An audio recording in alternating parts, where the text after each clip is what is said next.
Сегодня я хочу рассказать о необычных и совершенно неприхотливых вьющихся растениях, которые удивят вас своим активным ростом и необычным красочным видом.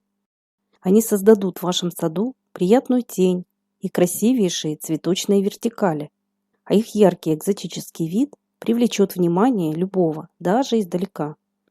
Первое растение относится к неприхотливым садовым лианам. Называется ипомея или квамоклит лопастный. По-другому его еще называют мина лобата. Это очень красочная лиана из семейства вьюнковые. У нее декоративная крупная сердцевидная листва, которая создает красивую зеленую ширму. А на фоне густой зелени очень эффектно выделяются необычные красочные соцветия. Их длина может быть более 25 сантиметров. На соцветиях одновременно присутствуют удлиненные около 2 сантиметров цветы разной окраски. Прелесть этой лианы в том, что ее цветочки постепенно меняют свой цвет, и в период цветения квамоклит лопастный по всей своей вертикали преображается в пестрый наряд.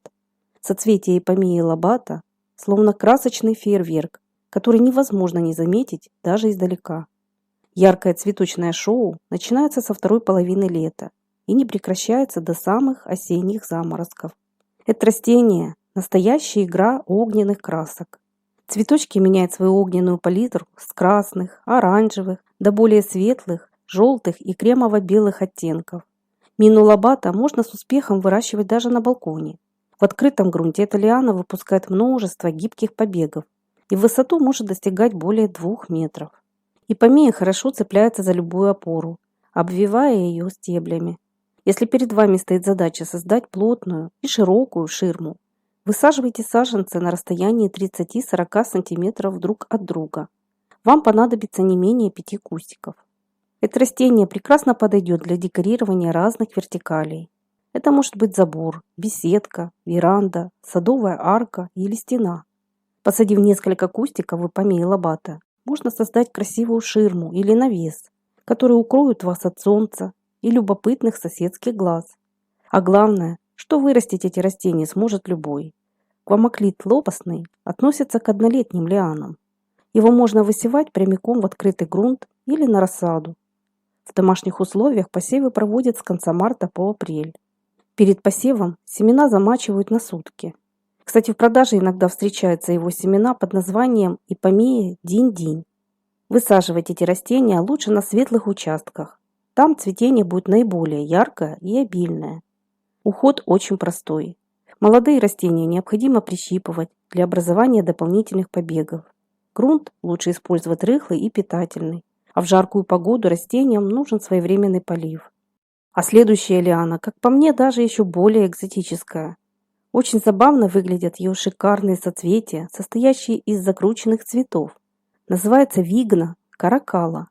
Из-за необычного вида цветочных кистей эту лиану еще называют улиточный виноград, цветок-штопор и виноградная улитка. У вигны не менее привлекательная, крупная, глянцевая листва, которая создает густой вертикальный покров. Высаженные в ряд растения за короткое время способны создать красивую цветущую ширму. Рост просто неудержимый. Всего за сутки вигна может отрастать более чем на 30 сантиметров. Такие лианы очень удобно использовать для притенения зон отдыха, укрытия участка от любопытных глаз, декорирования арок, стен и заборов. Вигна каракала способна всего за сезон отрастать на высоту до 5-7 метров. Она быстро оплетает любые опоры и создает эффектный фон из темно-зеленой листвы и необычных соцветий. А цветы этой лианы просто уникальные. Жаль, что на фото невозможно показать всю их красоту. Соцветия крупные, состоят из плотно расположенных закрученных цветков разных оттенков. Цветочные гроздья выглядят очень эффектно и даже живописно. Они окрашены в розово-желтые, фиолетово-голубые, сиреневые, пурпурные и кремово-белые оттенки. Такое ощущение, что природа поработала над этим растением с особой креативностью, воспользовавшись кистью и акварельными красками. Красивое цветение этой лианы сопровождается приятным ароматом, похожим на запах гиацинтов. Он навеивает тонкие цветочные нотки дорогого парфюма. К тому же цветет эта лиана почти все лето и даже осенью. Но и это еще не все. После цветения на побегах завязывается множество причудливых длинных плодов, которые можно употреблять в пищу. Их еще называют мексиканскими бобами. Их можно отваривать, тушить, солить и мариновать. Вигну каракала проще выращивать в контейнерах, так как с похолоданиями вы сможете обрезать надземную часть и занести растения в теплое помещение. В средней полосе Италиана не зимуют, так как уже при температуре плюс 3 градуса растения начинают отмирать. Вигну можно размножить семенами. Перед посевом их обязательно замачивают на сутки.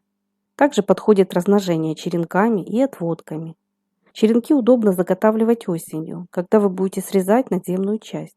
Укоренившиеся веточки хранят до весны в горшочках с умеренно влажным грунтом в прохладном и светлом помещении. Кстати, вигну еще выращивают и как комнатную культуру, но в домашних условиях ее рост будет гораздо скромнее. Плюс этих садовых лиан в том, что они за небольшой период времени способны создать роскошные цветочные вертикали и настоящие плотные ширмы, преображая участок своим необычным красочным видом.